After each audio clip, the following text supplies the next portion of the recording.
जी, अस्सलाम वालेकुम। आज मेरे साथ है मेरे दोस्त मोहम्मद कामरान खान। हमने इकट्ठे काम भी किया है, बहुत सीनियर सहाफ़ी हैं, ख़ास तौर पर जो आला अदालतें हैं इस्लामाबाद में, Islamabad high court, supreme court, उनकी बहुत ज़्यादा इन्होंने कवरेज की है, केसेस पर बहुत नज़र रखते हैं। सो मैंने सोचा कि आज इनसे बात की जाए और जानने की कोशिश की जाए कि आजकल सुप्रीम कोर्ट में क्या हो रहा है और ख़ास तौर पर जो अहम केसेस हैं, उनका इस वक़्त क्या जो प्रोसीडिंग्स हैं उनके साथ क्या मामला चल रहा है। तो कामरान, आपका बहुत-बहुत शुक्रिया कि आपने आज वक़्त दिया। वैसे सब आपका शुक्रिया कि आपने याद किया और मौका दिया। तो कामरान, पहले शुरू करते हैं, ये जो जजेस तैनाती का एक तनाज़ा चल रहा है एलिवेशन हाई कोर्ट से सुप्रीम कोर्ट में। पिछले कुछ अरसे में हम सुनते रहे हैं कि सिंध हाई कोर्ट से पहले एक जूनियर जज को सुप्रीम कोर्ट में एलिवेट करके उनसे हलफ उठवा दिया गया। फिर वहाँ के जो चीफ जस्टिस थे सिंध हाई कोर्ट के, उनको एड हॉक जज की पेशकश की गई और ज़ाहिर है एक सीनियॉरिटी का तनाज़ा शुरू हो गया और उन्होंने इनकार कर दिया और उसके बावजूद अभी तक जो है वो उन पर प्रेशर डालने की कोशिश हो रही है। फिर जब लाहौर हाई कोर्ट से जस्टिस आयशा मलिक को एलिवेट किया गया तो उस वक्त भी कुछ सीनियरिटी के हवाले से फिंगर पॉइंटिंग हुई। तो आप बताएं कि ये जो एलिवेशंस हुई हैं रिसेंटली, इनका क्राइटेरिया क्या था और एतराज की बुनियादी वजह क्या थी? और सुप्रीम कोर्ट में या जब आप लोगों से बात करते हैं, जो बार के सीनियर मेंबर्स हैं उनसे बात करते हैं, तो उनका क्या मौक़िफ़ है इस हवाले से?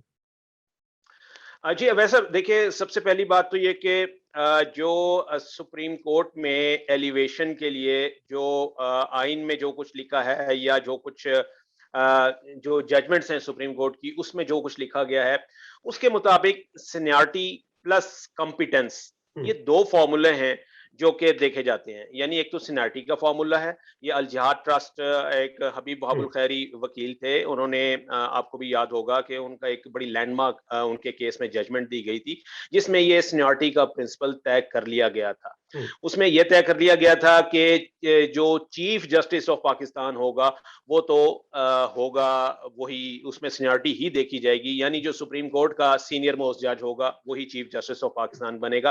तो वो चीफ जस्टिस ऑफ पाकिस्तान के लिए जो एलिवेशन वाला मामला है, ये तो बिल्कुल क्लियर है। हुँ, इसमें तो कोई इबाम नहीं है। मसला आता है जब लाहौर हाई कोर्ट से सुप्रीम कोर्ट के लिए एलिवेट किया जाता है जजेस को। इसके लिए सीनियरिटी भी और सबसे ज्यादा सीनियरिटी और उसके बाद फिर कॉम्पिटेंस। हुँ, ये बेसिकली वैसा ग्रे एरिया है जिसमें कि मुख्तलिफ इंटरप्रिटेशन जो है वो की जाती हैं। कहा यह जाता है कि नहीं जनाब, सीनियरिटी जो है उसको मुकद्दम रखा जाएगा ताकि किसी की हक तलफी ना हो। फिर ये कहा गया, ये भी साथ कहा गया कि जी अगर सिर्फ सीनियरिटी को आप देखेंगे लाहौर हाई कोर्ट से या किसी भी हाई कोर्ट से सुप्रीम कोर्ट हुँ, में लाने के लिए, तो ये एक मैकेनिकल प्रोसेस हो जाएगा हुँ, कि जिस जिसकी बारी आती जाएगी वही सुप्रीम कोर्ट में हुँ, आता जाएगा। तो इसमें जो कॉम्पिटेंस का जो एलिमेंट है वो मिस होगा। हुँ, तो इसलिए ज़रूरी है कि कॉम्पिटेंस भी देखी जाए। तो मैं आपको बताऊँ कि अरसा दराज से, और बल्कि अरसा दराज से नहीं, अगर हम इसको परसेंटेज में कह लें हुँ। कि अभी तक जो 80% केसेस हैं सुप्रीम कोर्ट में एलिवेशन के फ्रॉम हाई कोर्ट, 80% केसेस में सीनियरिटी का प्रिंसिपल जो है उसी को ऑब्जर्व किया गया है। हुँ। लेकिन एक मैं समझ और सकता जो हूँ कि जी रफली अगर आप कहें तो 20% केसेस ऐसे होंगे जिसमें के आउट ऑफ टर्न जो है वो प्रमोशन सामने आई है, हुँ, जैसा कि अभी 3 केसेस का आपने हुँ। हवाला दिया। जी। लेकिन एक और जो इसमें नुक्ता उठता है वो ये है कि आइन में कॉन्सेंट का भी ज़िक्र है कि आप जब किसी को एलिवेट करेंगे जज को तो उसकी कॉन्सेंट भी लेंगे। तो जब सिंध हाई कोर्ट के चीफ जस्टिस ने ये कह दिया कि वो नहीं आना चाहते और उन्हें ये एड हॉक अपॉइंटमेंट कबूल नहीं है, तो फिर गवर्नमेंट उन पे प्रेशर किस तरह डाल सकती है या सुप्रीम कोर्ट किस तरह उनसे ये कह सकती है कि नहीं, आपको ज़रूर यहाँ आना पड़ेगा? बहुत ही दिलचस्प केस है। ये यकीन कीजिए कि इतना दिलचस्प केस है कि जिसको सिंध हाई कोर्ट से एलिवेट किया गया, वो ही सीनियरिटी लिस्ट में उनका नंबर था 5वां। हुँ, उनको एलिवेट किया गया और उनको जब आप एलिवेट कर रहे होते हैं अगर 5वें नंबर वाले को, तो इसका मतलब ये है कि जुडिशियल कमीशन के अंदर ये बताया जाता है कि इन 5वें नंबर से पहले ऊपर जो 4 जजेस थे, वो इस पोस्ट के लिए इनकम्पिटेंट हैं या फिर हुँ, उन्होंने कंसेंट नहीं दी। बिल्कुल ठीक। ठीक है? तो इसमें जो आप बात कर रहे हैं कि जी सिंध हाई कोर्ट के चीफ जस्टिस तो आना चाहते थे, हुँ, उनको फिर क्यों नहीं, चलो उनको अगर कॉम्पिटेंस पे कह दिया कि जी इनको हम बाईपास कर रहे हैं, तो देखना ये होगा कि नंबर 2 जज जो थे वो क्या वो भी इनकॉम्पिटेंट थे, नंबर हुँ, 3 वो भी इनकॉम्पिटेंट थे, नंबर 4 वो भी इनकॉम्पिटेंट थे, तो इसलिए हुँ, 5वें को एलिवेट किया गया। हुँ, तो ये चीजें जो हैं वो वहां पर आई थी। यहाँ फिर कॉन्सेंट का मामला जो है वो वाकई देखा जाएगा कि जी कॉन्सेंट होने के बावजूद आपने उनको नहीं किया, कॉम्पिटेंसी की बुनियाद पे एलिवेट नहीं किया। अच्छा, अब सिंध हाई कोर्ट के चीफ जस्टिस का सुन लीजिए कि उन्होंने अभी तकरीबन मेरे ख्याल में कोई 2 साल उनके सर्विस के अभी रहते हैं, हुँ, यानी 62 साल की उम्र में रिटायर होता है ना एक हाई कोर्ट का जज। हुँ, तो तकरीबन 2 साल उनकी सर्विस जो है as chief justice of chief justice of Sindh high court रहती है। हुँ, उनको ये ला रहे हैं कि जी हम आपको रेगुलर जज नहीं ला रहे, हम हुँ, आपको एडहॉक जज लाएंगे। हुँ, आप ये देखिए कि एडहॉक जज जो होता है वो एक तो कंट्रोवर्शियल होता है, क्योंकि हुँ, बार काउंसिल जो है ना हमेशा अपोज करती आई है कि जी एडहॉक जज नहीं होना चाहिए, मुस्तकिल जज होना चाहिए। एडहॉक जज को आपको पता है वो मेलाफाइडी पर्पस के तहत कोई हुँ, भी इस्तेमाल कर सकता है। हुँ, तो एक तो इनको एडहॉक जज लाया जा रहा था और सिर्फ 1 साल के लिए लाया जा रहा था। हुँ, और ये यानी उनको कहा जा रहा था कि अपनी 2 साल की सर्विस छोड़ दो, हुँ, फौरी रिटायर हो जाओ और ये एडहॉक जज जो है ये वाला कबूल कर लो 1 साल के लिए। एडहॉक जज वैसा अब सुप्रीम कोर्ट में अगर 17 जज हैं तो वो उसका 18वां नंबर होगा, वो हुँ, सबसे कोने में बैठेगा। लार्जर बेंच जब बना हुआ होता है ना, हुँ, तो एडहॉक जज जो होता है वो चाहे जितना मर्जी किसी से सीनियर हो, लेकिन हुँ, चूंकि वो एडहॉक होता है तो वो उस बेंच में सबसे कोने में आखिरी नंबर पे बैठा हुआ होता है। हुँ, ये उसकी सीनियरिटी होती है, वो हुँ। किसी खाते में नहीं होता, ना 3 में ना 13 में, और अगर खास देखा तौर जाए तो। पे उस वक़्त जब बतौर सिंध हाई कोर्ट के चीफ जस्टिस के वो एक्स ऑफिशियो मेंबर है सुप्रीम जुडिशियल काउंसिल के, यानी वो जी। दूसरे जो जजेस हैं उनकी कॉम्पिटेंस के बारे में फैसला करने के अहल हैं, लेकिन खुद वो उतने अहल नहीं है कि सुप्रीम कोर्ट में आ सके। वो सुप्रीम जुडिशियल काउंसिल का मेंबर बनने के भी अहल हैं, हुँ, वो chief justice of Sindh high court ये बनने के भी अहल हैं, पूरे हुँ, एक जुडिशरी जो सूबे की जुडिशरी है उसको वो हेड करने के भी अहल हैं। एक पूरा अरसा उन्होंने गुजार लिया, लेकिन वो इनकम्पिटेंट हैं हुँ, क्योंकि वो सुप्रीम कोर्ट तो ये सारी चीज जो है वो आप समझ सकते हैं कि इस वक्त जुडिशियल कमीशन में भी 2 ब्लॉक हैं जी बने हुए। एक जो है वो आप कह सकते हैं कि गवर्नमेंट का ब्लॉक हो गया है जिसमें, और दूसरा जो है वो हुँ, एंटी गवर्नमेंट है। तो गवर्नमेंट चाहती है कि जनाब जी के हमारे पसंदीदा जज जो हैं, कैंडिडेट जो हैं वो आए। हुँ, जो एंटी गवर्नमेंट है ब्लॉक तो उसमें वो ये कहते हैं, वो इसको रिजेक्ट कर देते हैं। अभी भी आप ये देखिए कि ये इनका जो फैसला हुआ था एलिवेशन का जुडिशियल कमीशन के अंदर, ये वोटिंग के थ्रू हुआ था हुँ, और ये बहुत ही क्लोज मार्जिन के साथ जो है ना, मेरे ख्याल है वो 7 या 5 इस किस्म की रेशो आई थी, 7 हुँ, वोट इनके हक में आए और 5 जो है वो इनके अगेंस्ट आए, तो इसकी वजह से तो ये बहुत क्लोज मार्जिन के साथ है। तो होना ये चाहिए एक कंसेंसस के साथ फैसले होने चाहिए थे। आप कैसे एक जज को, मतलब ये तो कॉमन सेंस ही नहीं एक्सेप्ट करती ना कि एक chief justice Sindh high court है, उसकी 2 साल की सर्विस रहती है, उसको आप ये कह रहे हैं कि जी आपका ये सर्विस खत्म, रिटायर, आपको हम एडॉक जो है वहां पर 1 साल का टेन्योर वो दे देते हैं वहां पर। तो हुँ। कौन इसको एक्सेप्ट करेगा? तो एक तो ये आप उसको बताएँ। बाईपास कर रहे हैं, एक तो आप उसको बाईपास कर रहे हैं और दूसरा ये कि उसको कह रहे हैं कि जी आप जो है ना वो सबसे जूनियर एडहॉक जज बन के वहां पे बैठ जाएं, हुँ, वो भी 1 साल के लिए और अपना। अच्छा, एक और चीज इसमें दिलचस्प चीज है, हुँ, इसमें जो फरोग नसीम साहब हैं लॉ मिनिस्टर, उनका ये कहना है कि जी एक आईनी प्रोविजन ऐसी है, आइन के अंदर ये लिखा हुआ है कि अगर कोई जज जो सुप्रीम जुडिशियल काउंसिल की सुप्रीम जुडिशियल कमीशन की हुँ, सॉरी जुडिशियल कमीशन जो जजेस को अपॉइंट करता है, उसकी ऑफर को, उसकी रिकमेंडेशन को अगर वो एक्सेप्ट नहीं करता, तो ऐसी सूरत में वो अपने मौजूदा ओहदे से खत्म हो जाएगा, यानी हुँ। उसका मौजूदा ओहदे पे भी बरकरार नहीं रहेगा। यानी उनको ये कहा जा रहा है कि जी चूंकि उस चीफ जस्टिस ने इनकी ऑफर जो है उसको एक्सेप्ट नहीं किया, तो अब वो अपने मौजूदा ओहदे पे भी बरकरार नहीं रह हालाँकि सकते। ये कॉन्ट्राडिक्टरी है अगर आप वो कंसेंट वाली शर्त जो है उसको देखें कि अगर कंसेंट नहीं लिया गया तो ज़ाहिर है वो ऑफर ही फिर उस तरह से वैलिड नहीं रही। लेकिन अंदर की खबर क्या है वो जिसको लंगर गप कहते हैं कि सिंध हाई कोर्ट के चीफ जस्टिस को अपने ओहदे से हटाने की इतनी जल्दी क्यों है? इसमें एक तो ये कि जो आपके इस वक्त मौजूदा चीफ जस्टिस ऑफ पाकिस्तान हैं, हुँ, उनका ताल्लुक भी सिंध हाई कोर्ट से है, हुँ, सिंध से है, कराची से है। हुँ, और कहा यह जा रहा है, देखिए मैं नहीं कहता लेकिन जो हॉर्सेस माउथ आप कह लीजिए, या कुछ उनके जो जो इन चीज़ों को समझते हैं, इन बातों को और इन हैं इन मामलात में, उन लोगों का ये ज़रूर कहना है कि जी शायद चीफ जस्टिस ऑफ पाकिस्तान, जो सिटिंग चीफ जस्टिस हैं, हुँ, ये नहीं चाहते कि इनके ज़ाती ख़्याल हो सकता है, ये नहीं चाहते कि ये वो एज़ ए कोलीग वो उनको एक्सेप्ट करें। उन्हें ये भी पता था कि हुँ, जब ये इनको रिजेक्ट किया जाएगा रेगुलर जज के लिए और इनको ऑफर दी जाएगी एड हॉक जज के लिए, हुँ, तो ये उसको नहीं तस्लीम करेंगे, उसको नहीं मानेंगे। हुँ, तो इस तरीके से उनके जो एक किस्म के दरवाजे हैं वो बंद हो जाएंगे हुँ, सुप्रीम कोर्ट में। तो कहा यह जा रहा है कि जी ये भी है। बाकी ये कि गवर्नमेंट, मैंने जैसे कि बताया कि इस वक्त जुडिशल कमीशन में 2 ब्लॉक हैं। हुँ, सबको नज़र आ रहा है, ज़ाहिर है जब आप वोटिंग करा रहे होते हैं एक मामले के ऊपर, तो उसमें पार्टी वो होता है, हुँ, उसमें तक़सीम तो होती है। तो एक वाज़ेह तौर पे 2 ब्लॉक जो हैं वो नज़र आ रहे हैं। एक प्रो गवर्नमेंट गवर्नमेंट ब्लॉक है हुँ, और दूसरा जो है वो एंटी गवर्नमेंट है।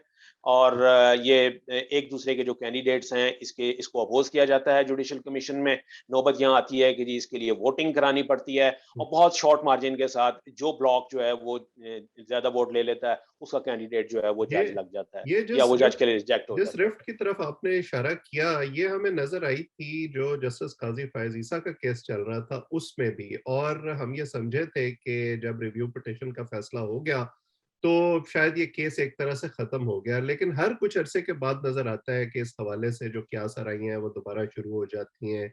अभी जस्टिस फ़ायज़ ईसा की जो अहलिया हैं, उन्होंने एक ख़त दोबारा लिख दिया है वज़ीर-ए-आज़म को, जिसमें उन्होंने जो है वो एक तरह से ये उनको याद दहानी कराई है कि उन्हें जो क्यूरेटिव रिव्यू पिटीशन थी उसकी कॉपी अभी तक नहीं मिली।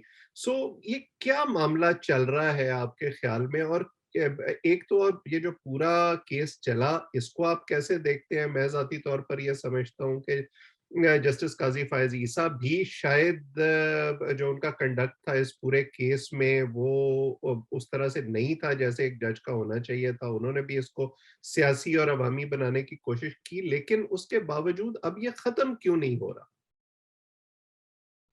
आपने जो ये लास्ट लाइन बोली है ना कि इसको उन्होंने सियासी और अपने इस केस को सियासी और अवामी बनाने की कोशिश की, तो मेरा ख्याल ये है कि खराबी भी यहीं से पैदा हो रही है हुँ, कि एक केस है। देखें, उन्होंने उनकी अहलिया ने खत लिखा है वजीर आजम को।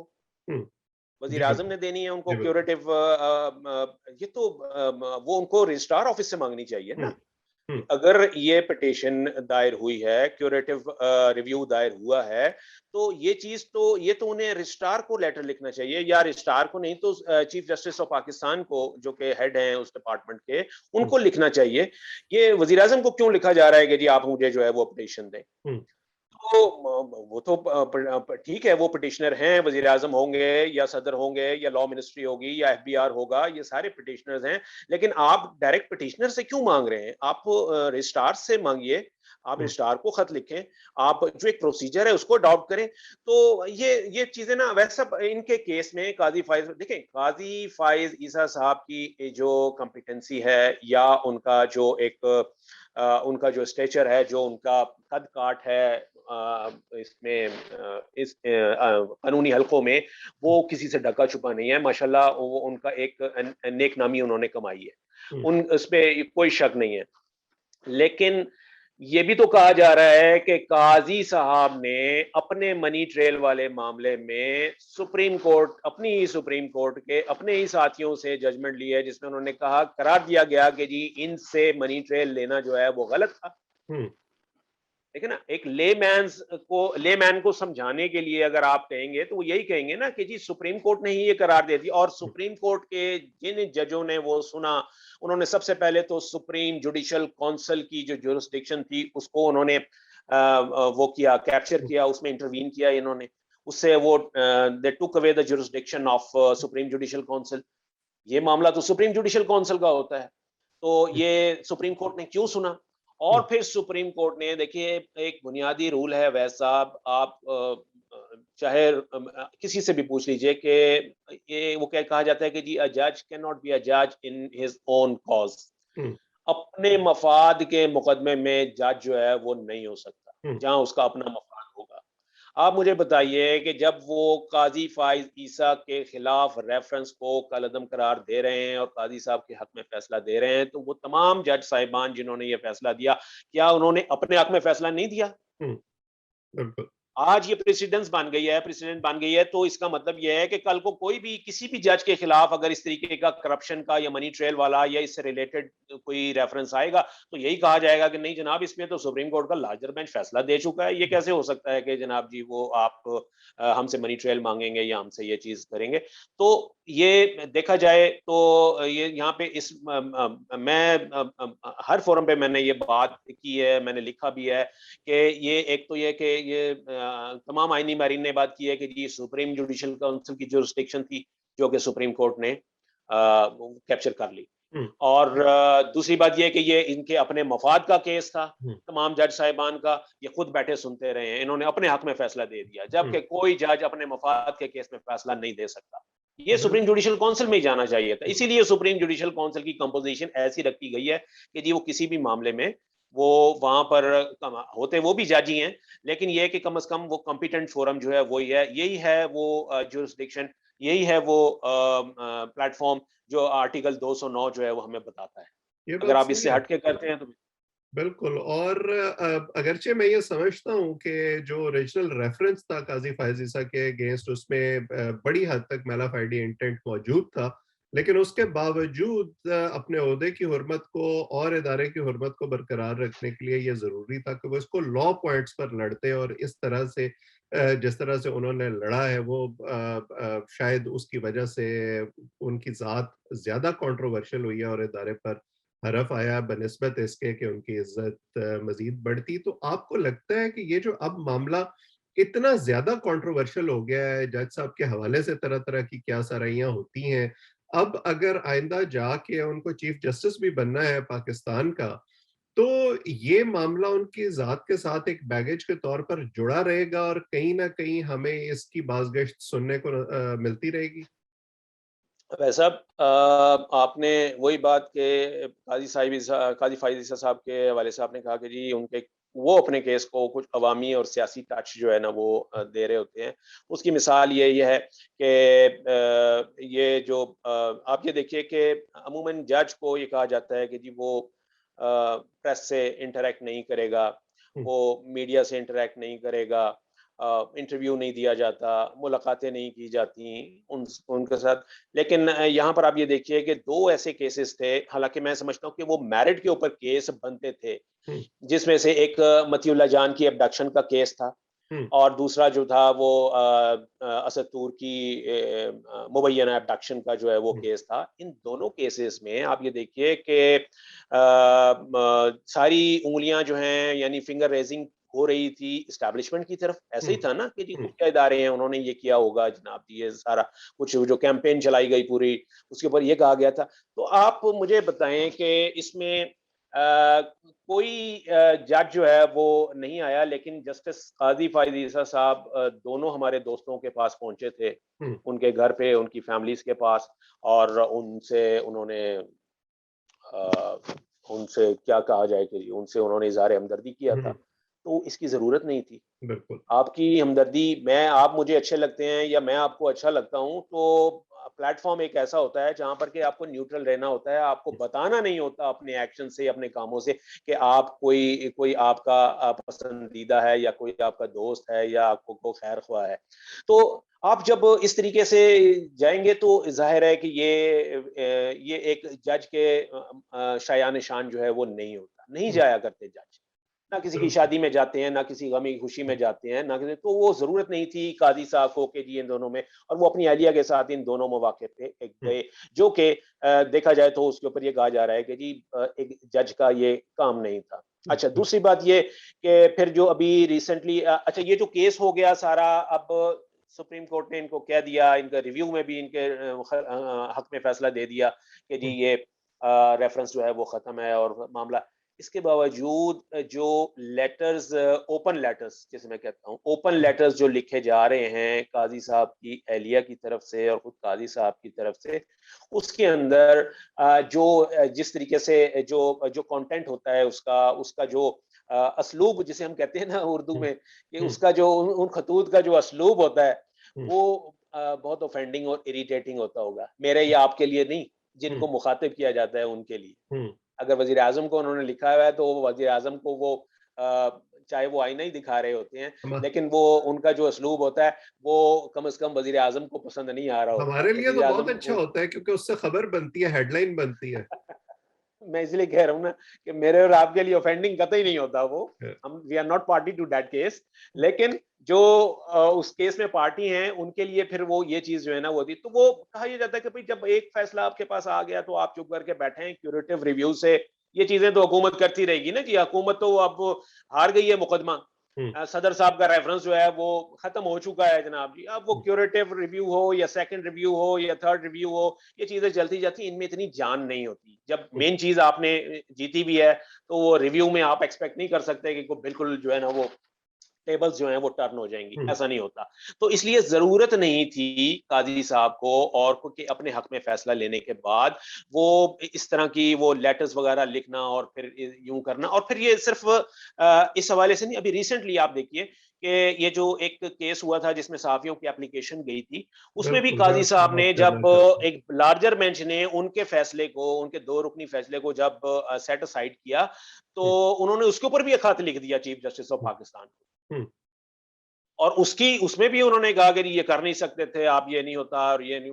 तो कहने का मकसद ये है कि जहाँ देखें, अब कौन कहेगा, आप बल्कि ज़िक्र कर रहे थे कि जी हम उस केस की भी बात करेंगे, उस इश्यू की भी बात करेंगे। आई डोंट नो आपके पास टाइम है अभी या बिल्कुल, नहीं, मैं क्योंकि वो फाइनली बात लंबी हो गई है। आपने उसका ज़िक्र कर ही दिया और फाइनली मैं उसी के बारे में आपसे पूछना चाहता था, ये जो सहाफ़ियों की पिटीशन पहले काज़ी फ़ाइज़ ईसा के सामने लगी, फिर उस हवाले से एक कंट्रोवर्सी पैदा हुई, उन्हें इससे अलग कर दिया गया, केस अभी मौजूद है, सहाफ़ियों ने अपनी पिटीशन वापस ले ली, अपने आप को केस से अलग कर लिया। तो पहले तो ये बताइए कि इसकी ज़रूरत क्यों पेश आई और अब ये जिस स्टेज पर केस है सुप्रीम कोर्ट में, अब इसका क्या होगा? हाँ, देखिए पहली बात ये है कि हमारे जो सहाफ़ी दोस्त थे, जो press association of supreme court वाले, ये जो रिपोर्टर्स एसोसिएशन है, ये सारे ये सब हमारे कोलीग रहे हैं।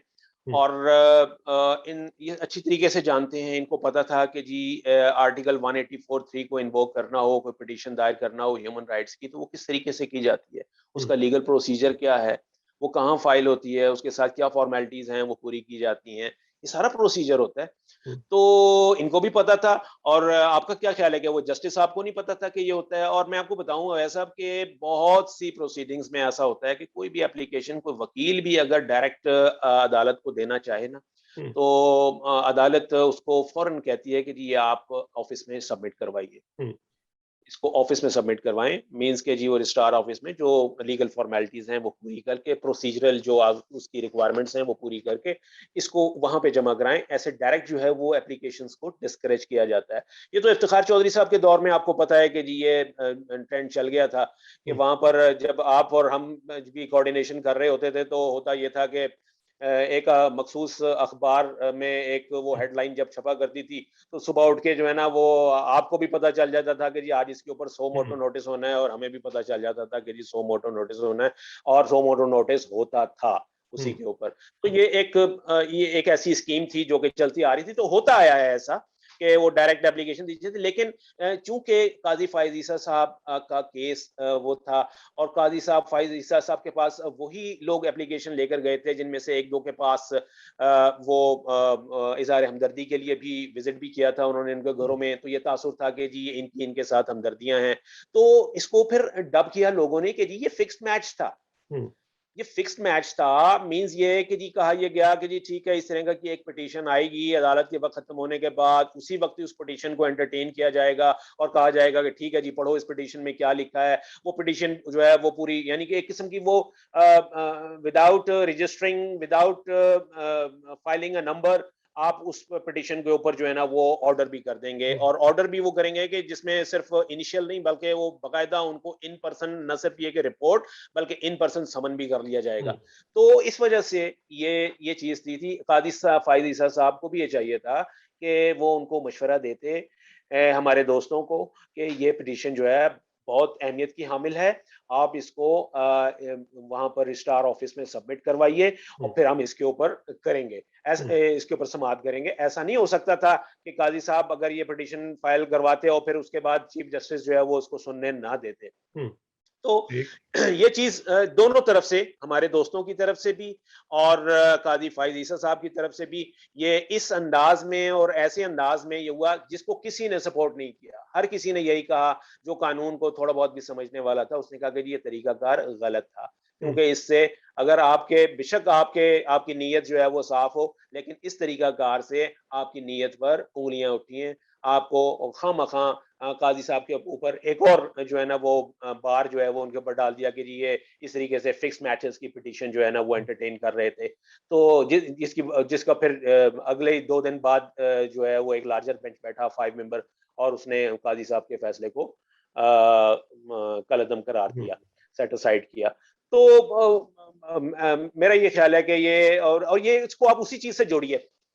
इसको फिर हुँ, काज़ी साहब के साथ जो रेफरेंस खत्म हो गया ना, इसको फिर उसी से जोड़िए कि जब एक चीज़ क्लियर हो गई है, काज़ी साहब को माशाल्लाह क्लीन चिट मिल गई है और तो उसके बाद ज़रूरत नहीं है कि उनकी एहलिया जो हैं वो वज़ीर-ए-आज़म को एक ऐसे उसलूब में खतूत लिखें जो कि उनके लिए वज़ीर-ए-आज़म के लिए ऑफेंडिंग हो या उसको पढ़ने वाले जो हैं या मैं और आप उसमें से जो है ना वो मज़े-मज़े की खबरें जो है ना वो निकालें, हुँ, उसके टिकर बनाएँ और उसको करें। तो ये चीज़ नहीं होनी चाहिए।